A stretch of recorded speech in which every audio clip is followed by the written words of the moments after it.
wabarakatuh. Di sini kami dari kelompok 1 ingin menyelesaikan tugas yang diberikan oleh dosen pengampu, yaitu Bapak Ridho Harapan Bunda MH dengan mata kuliah Sejarah Indonesia. Adapun materi yang diberikan oleh dosen pengampu adalah lanjutan materi dari Demokrasi Terpimpin. Berikut video penjelasannya. Selamat menyaksikan. Pengertian Perjanjian New York adalah perjanjian antara Indonesia dan Belanda yang ditengahi oleh PBB dan Amerika Serikat mengenai penyelesaian sengketa Irian Barat atau Papua Barat. Perjanjian ini ditandatangani pada 15 Agustus 1962 di New York. Isi inti perjanjian yakni penyerahan Irian Barat dari Belanda kepada Indonesia melalui PBB atau UNTEA. Adapun isi perjanjiannya yakni penyerahan kekuasaan, Belanda menyerahkan Irian Barat kepada UNTEA, UNTEA menyerahkan wilayah itu kepada Indonesia pada 1 Mei 1963. Kemudian penentuan pendapat rakyat atau PEPRA, Indonesia wajib menyelenggarakan PEPRA sebelum akhir tahun 1969. PEPRA harus dilaksanakan dengan menjaring aspirasi rakyat Papua disaksikan oleh perwakilan PBB. Kemudian ketentuan pemerintahan sementara, yakni selama UNTEA berkuasa kurang lebih 7 bulan, pegawai Indonesia mulai masuk untuk mengambil alih administrasi secara bertahap. Bendera Belanda diturunkan dan diganti bendera PBB lalu bendera Indonesia. Kemudian pengaturan keamanan. Indonesia mengirimkan pasukan polisi dan keamanan ke Papua dengan persetujuan UNTEA untuk menjaga ketertiban. Isi Perjanjian New York. Berikut poin pentingnya. Penyerahan kekuasaan. Belanda menyerahkan Irian Barat kepada UNTEA atau United Nations Temporary Executive Authority pada 1 Oktober 1962. UNTEA menyerahkan wilayah itu kepada Indonesia pada 1 Mei 1963. Yang selanjutnya, penentuan pendapat rakyat atau PAPERA. Indonesia wajib menyelenggarakan PAPERA sebelum akhir tahun 1969.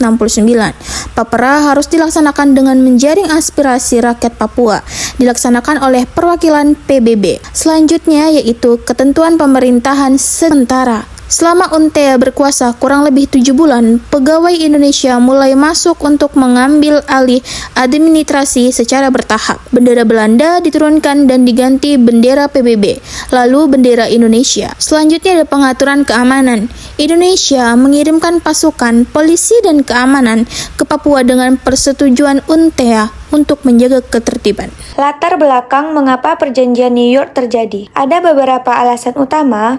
Yang pertama, konflik Indonesia-Belanda yang berkepanjangan. Belanda tetap mempertahankan Irian Barat meskipun Indonesia sudah merdeka dan terjadi perselisihan diplomatik yang tidak kunjung selesai sejak tahun 1949. Yang kedua, adanya tekanan dari Amerika Serikat. Amerika Serikat khawatir Indonesia akan semakin dekat dengan Uni Soviet karena Soekarno menjalankan politik anti-Barat dan membangun kekuatan militer. Untuk menjaga Indonesia tetap dalam pengaruh Barat, Amerika Serikat mendorong Belanda menyetujui perjanjian. Yang ketiga, adanya Operasi Trikora tahun 1961. Soekarno mengumumkan Trikora dan memobilisasi kekuatan militer untuk merebut Irian Barat. Belanda menyadari konflik berpotensi menjadi perang besar sehingga mulai terbuka berunding. Yang keempat, PBB sebagai mediator. PBB menawarkan solusi netral melalui pemerintahan, sementara UNTEA sebelum diserahkan kepada Indonesia. Yang kelima, adanya penyelesaian tuntutan atau revolusi nasional. Soekarno ingin menuntaskan perjuangan nasional dengan menyatukan seluruh bekas wilayah Hindia Belanda ke Indonesia. Irian Barat adalah wilayah terakhir yang belum kembali. Selanjutnya pengertian Supersemar. Supersemar adalah surat perintah yang ditandatangani oleh Presiden Soekarno pada 11 Maret 1966 yang memberikan kewenangan kepada Letnan Jenderal Soeharto untuk mengambil tindakan yang diperlukan guna memulihkan keamanan dan ketertiban negara setelah situasi kacau pasca G30 SPKI pada tahun 1965.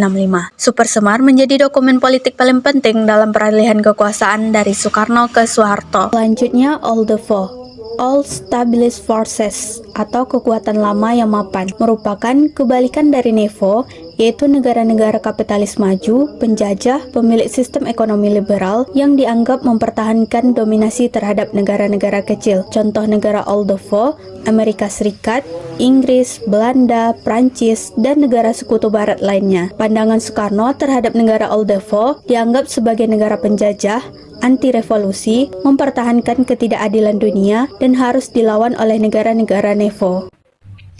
Adapun isi dari Super Semar yaitu pertama, pemberian wewenang. Soekarno memberikan wewenang kepada Soeharto untuk mengambil tindakan yang diperlu untuk mengembalikan keamanan dan stabilitas di Indonesia. 2. Pengamanan. Soeharto diberi wewenang untuk mengambil tindakan pengamanan yang diperlukan untuk melindungi presiden dan pemerintah. 3. Pengendalian. Soeharto diberi wewenang untuk mengendalikan situasi keamanan di Indonesia. 4. Koordinasi. Soeharto diberi wewenang untuk berkoordinasi dengan menteri-menteri dan pejabat-pejabat lainnya untuk mengambil tindakan yang diperlukan. C. Dampak Super Semar. Adapun Super Semar membawa perubahan besar dalam politik Indonesia, yaitu yang pertama, pembubaran PKI. Pada 12 Maret 1966, sehari setelah surat itu keluar, Soeharto menggunakan kewenangan Super Semar untuk membubarkan PKI. Seminggu setelah pembubaran PKI, 18 Maret 1966, Letjen Soeharto melalui SK Presiden nomor 5 menangkap 15 orang menteri loyalis Soekarno yang dianggap terkait PKI dan yang terlibat G30S 1965. Kedua, meningkatnya kekuasaan militer. Militer, terutama Angkatan Darat, menjadi kekuatan politik dominan dan mengambil alih operasi pemerintahan. Ketiga, merosotnya kekuasaan Soekarno.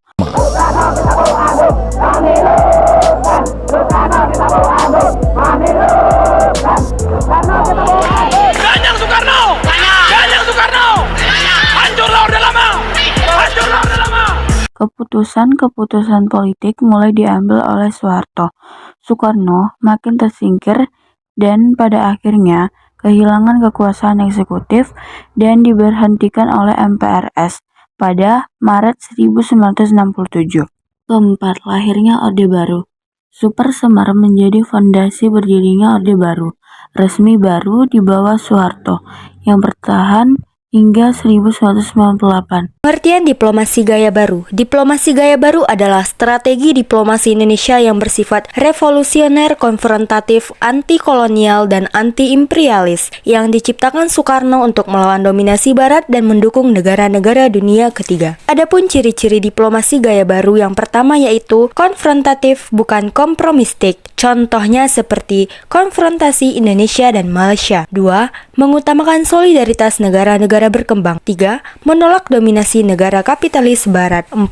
Mengutamakan kekuatan moral dan politik bahkan militer seperti contohnya Trikora dan Dwi Kora. Yang terakhir yaitu mengejar kepemimpinan Indonesia dalam gerakan non-blok. B. NEVO atau New Emerging Forces. NEVO adalah kekuatan baru yang muncul. Konsep geopolitik Soekarno yang menggambarkan kelompok negara-negara. Yang pertama, negara berkembang, negara sosialis, negara anti-imperialis, negara baru yang sedang bangkit melawan kolonialisme dan kapitalisme dunia. Isi atau gagasan intinya, yang pertama membentuk tatanan dunia baru yang lebih adil, yang kedua Indonesia sebagai pemimpin gerakan NEVO, yang ketiga kerjasama negara-negara Asia, Afrika, dan Amerika Latin. Contoh implementasi NEVO, yang pertama Konferensi Asia Afrika, yang ketiga GANEVO atau Games of the New Emerging Forces, yang ketiga CONEVO atau Conference of the New Emerging Cukup Forces. sekian video penjelasan dari kelompok kami.